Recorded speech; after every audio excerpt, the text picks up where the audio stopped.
Today we're talking about every major death in Jujutsu Kaisen, and why each one actually matters. Because this series doesn't kill characters for shock value, it kills them with intention. Every death in JJK removes something from the world permanently, and the story never lets you forget it. You feel the absence. You watch it ripple through every character who's still standing. From a quiet deathbed in episode 1 to the final clash that shook the entire fandom, we're going through all of them. What happened, why it hurt, and what it changed. Let's get into it. 1. Wasuke Itadori.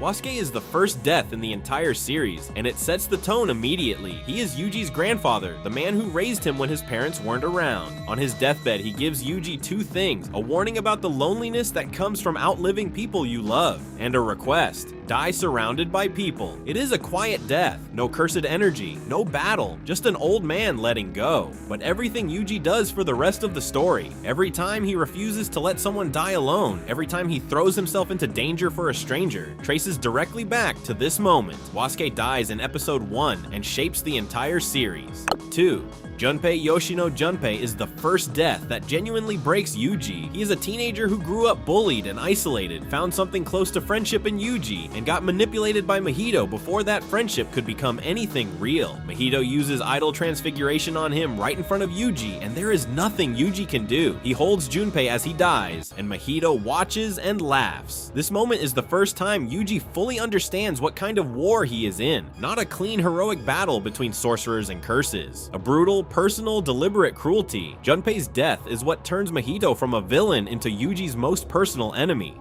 3. Hibara Yu Hibara dies in a flashback, but his impact runs through the entire series. He was Nanami's partner and closest friend during their early years as sorcerers. They went on a mission together, and only Nanami came back. Hibara's death is the reason Nanami left Jujutsu, spent years working a normal job, and eventually returned with a completely different relationship to the work. He stopped caring about honor or glory, and started caring only about finishing his hours and going home. Hibara is why Nanami became who he is, and Nanami is one of the most important figures in Yuji's development. The loss reaches further than it first appears. 4. Mechamaru. Kokichi Muta. Mechamaru is one of the most tragic figures in the entire series. He made a binding vow with Mahito, trading information about Jujutsu High in exchange for a fully functioning body. He got the body, then Mahito killed him anyway. The cruelty of it is deliberate. Mechamaru spent his whole life trapped in a damaged body, isolated from the world, made the worst possible deal to change that, got one brief moment of what he wanted, and lost everything immediately after. But the tragedy of Kokichi Muta is that he deserved far better than the world gave him. 5. Naobito Zenin. Naobito is the head of the Zenin clan and one of the fastest sorcerers alive thanks to projection sorcery. He is arrogant, difficult, and genuinely powerful. During Shibuya, he fights Dagon inside the domain and gets critically damaged. Then Jogo's flames finish the job. He burns beyond recovery. Naobito's death matters less for its emotional weight and more for what it triggers. His death removes the head of the Zenin clan and sets off the chain of events that leads directly to Maki's transformation and the Zenin clan massacre. One death, an entire arc of consequences. 6. Kento Nanami. This is the one that breaks everyone. Nanami is arguably the most competent adult sorcerer in the series. Grade 1. Methodical, completely professional. He treats Jujutsu like a job because it is safer than treating it like a calling. He fights through Shibuya, grinding through wave after wave of transfigured humans, burning through everything he has, thinking about Malaysia the whole time. A retirement plan, a beach cottage, books, and sea air. He gets to Yuji for one final moment and says 4 words: "You've got it from here." And then Mahito destroys him instantly. The timing is the cruelest part. Yuji arrives just in time to see it happen, and just too late to stop it. Nanami's death signals to every viewer that nobody is safe. Not the most competent, not the most professional, not even the ones who deserve to make it out. 7. Nobara Kugisaki. Nobara's death is one of the most debated moments in JJK history because technically her fate is never fully confirmed. But what happens to her is devastating regardless. Mahito uses his double to bait her into a chase, pulls her away from everyone else, and at the last second switches through her blind spot and touches her face directly. Idol transfiguration to the brain. She goes down in front of Yuji, and the look on his face in that moment is one of the most gutting images in the entire series. Nobara, who survived everything, who was tough and loud and completely herself through all of it, gets taken out by a trick, by misdirection. The unfairness of it is entirely intentional.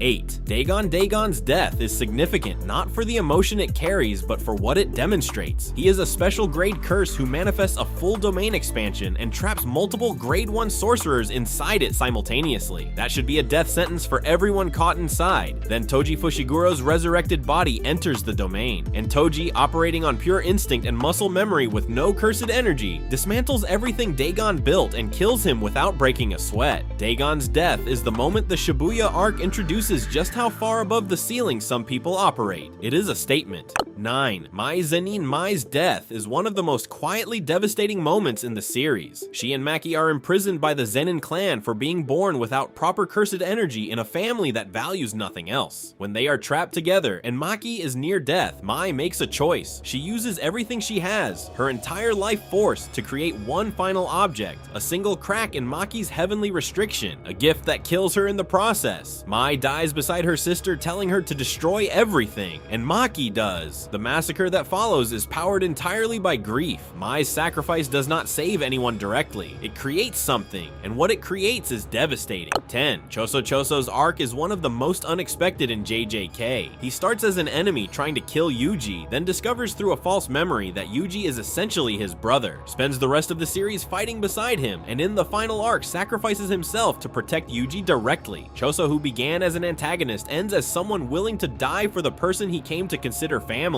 His death is quiet, but it lands hard because of how far he traveled to get there. The transition from enemy to brother is one of the best character arcs in the series. 11. Gojo Satoru, the single most shocking death in JJK history and possibly in recent anime history. Gojo Satoru, the strongest Jujutsu sorcerer alive, the man the entire series built up as the immovable pillar of the sorcerer world, gets killed by Sukuna during their fight in the final arc, bisected cleanly. The fandom's reaction was immediate and overwhelming, but the death works narratively because Gojo's entire arc is about what happens to a world that depends too completely on a single person. He was always going to be taken off the board eventually. The series proved that by sealing him in Shibuya first. His death is the point where every remaining character has to stop waiting for Gojo to fix it and start doing it themselves. 12. Yuki Tsukumo. Yuki is a special grade sorcerer and one of the very few people in the series who operated completely outside the corrupt Jujutsu establishment. She spent her life looking for a way to end curses permanently, not manage them, end them. Her death comes fighting Kenjaku directly in one of the most brutal fights of the final arc. She does not win, but she damages him significantly and buys critical time for everyone else. Yuki dies doing exactly what she always said she would, pushing toward the furthest possible solution, even knowing the cost. Her death closes the chapter on what independent opposition to the system looked like in this world. 13. Ryomen Sukuna is the final death in the series and the one the entire story was always building toward. The King of Curses, the most powerful being in human history, the thing that every sorcerer for 1,000 years could never fully stop. He gets defeated by Yuji in the end, but his death is not clean or triumphant in the traditional sense. Sukuna dies having destroyed half of Tokyo, killed some of the most important characters in the series, and proven definitively that the world of Jujutsu was never stable enough to contain something like him. His death ends the immediate threat. It does not undo anything, and that is exactly the point.